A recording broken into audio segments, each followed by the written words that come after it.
Gata, au venit plăcuțele, ne apucăm să le montăm. Hai. Cum toată operațiunea se va efectua invers, desfacem șurubul, iar plăcuțele vor veni în aceste locașuri. Mare atenție când le montați, poate unele sunt mai diferite față de ce am eu aici.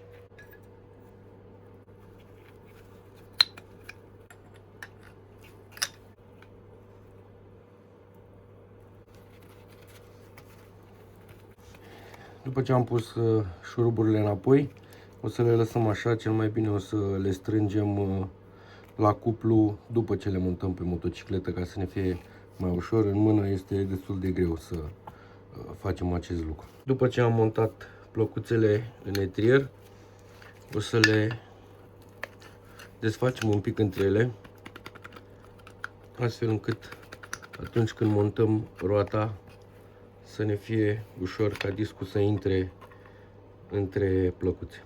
Să punem roata înapoi. Mare atenție, la fel cum am zis mai devreme, cum montăm roata și distanțierele.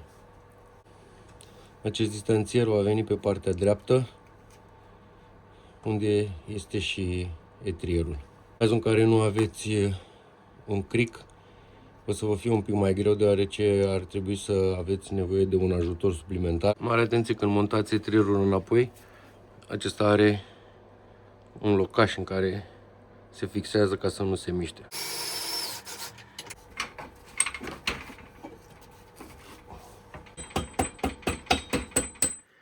Am reușit și am montat roata,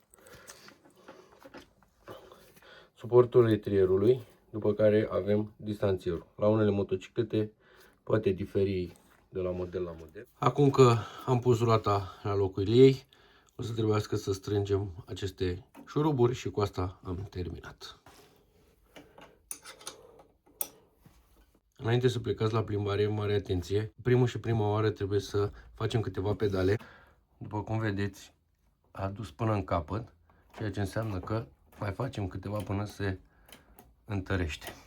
Încă un lucru foarte important, primii 100-200 de km de frânare, da? Deci nu de deplasare, sunt foarte importanți până ce plăcuțele se pliază pe disc.